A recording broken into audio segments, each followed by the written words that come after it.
Merry Christmas, everyone. I hope everyone had a great Christmas. I actually did watch this movie on Christmas Day yesterday, but I had a full day of just, relaxing and family fun, so I decided to put this review off to today, and I'm here to talk about one of, if not, the only superhero film released in 2020. Wow. Wonder Woman 1984. This brand new 2020 anticipated film by many people is finally here. You realize this movie was supposed to release like a year ago, then it got pushed to summertime in August, and they were like, you know what?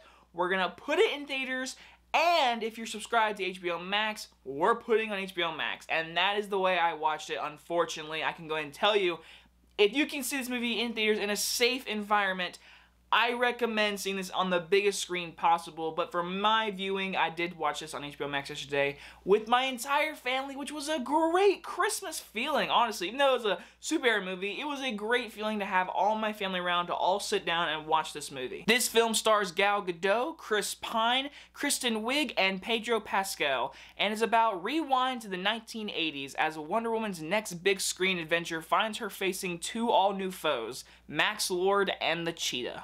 Now, I do want to start with a positive, and that positive is Patty Jenkins. She returns, and she brings the big budget superhero movie that we kind of need right now. Her direction is very, very well done. There are great movement of camera. There's great performances that she gives out of this movie.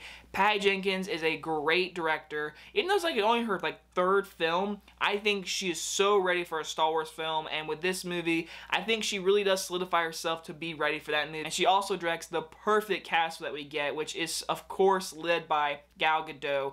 She's really good as Wonder Woman, and she's even better in this movie than any other movie she's been in.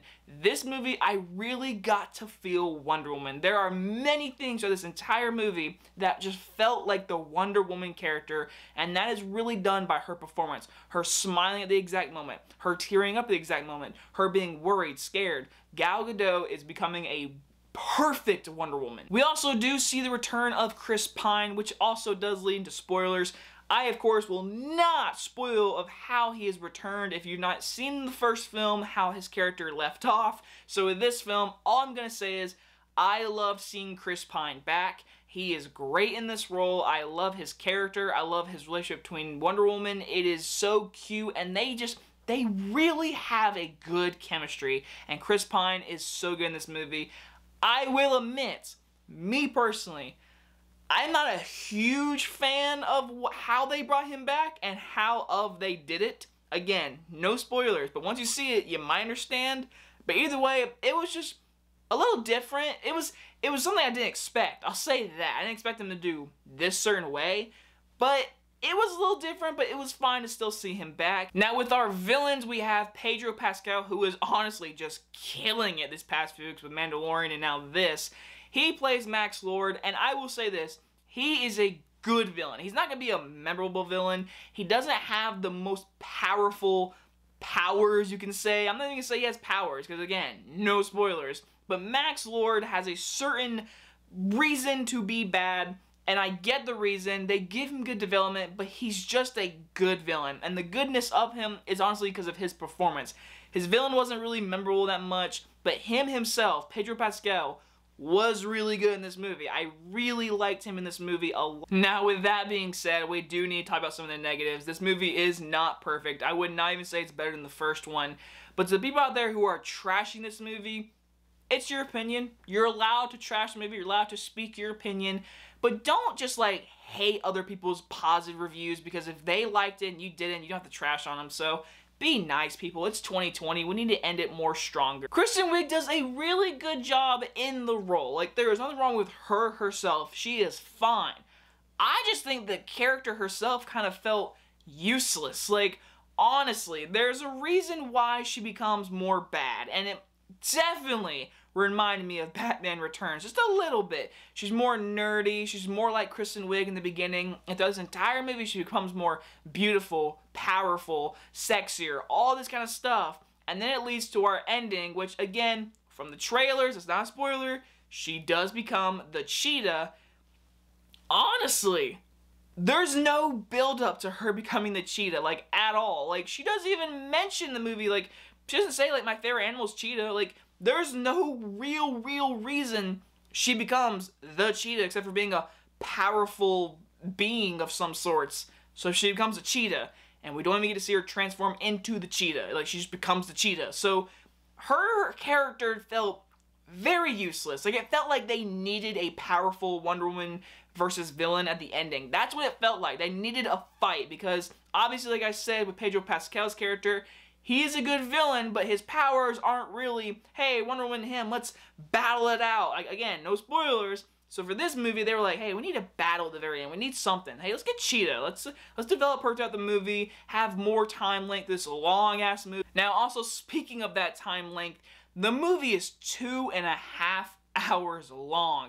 The movie is stuffed. There is a lot going on. And like I said, you see Pedro Pascal's character a lot. Like, I think you might honestly see him more in this movie than Wonder Woman, which to me is a little bit of a problem because we're set in the 1980s. The vibe is there. The costume design, the production design, but we're focusing on this one villainous character for his story development and his oil plans and him trying to do certain things to get more oil and more power.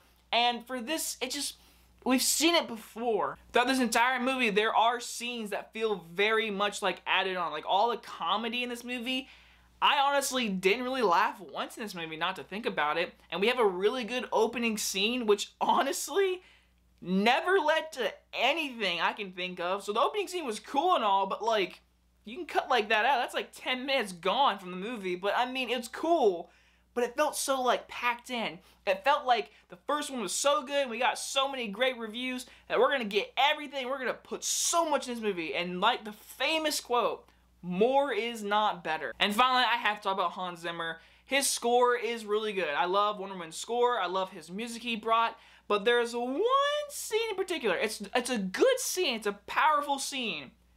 But he uses music from another movie. And I'm like, that's from that movie. It's his music. It's Hans Zimmer's music from another movie, but he's using it in this movie. It's good for the scene. Like, it works. But for me, it took me right out because I was like, that's from that movie. That's not from this movie. Overall, Wonder Woman 1984, like I said, sitting down with my family, watching this big budget 2020 superhero film, it felt needed. Like everyone's saying lately, we need this movie right now.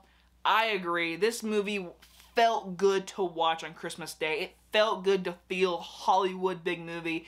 It makes me sad I didn't get this movie in theaters. But like I said, there's a lot of good in this movie. You enjoy Wonder Woman. You enjoy Patty Jenkins' direction. The action scenes are fun. There's not a ton of them. And when they are, there's a lot of CGI. So I had a few issues with the action scenes, but I didn't want to get too long in this video to talk about it. There are some cheesy elements. Cheetah's character felt kind of wasted to me. It's a long movie.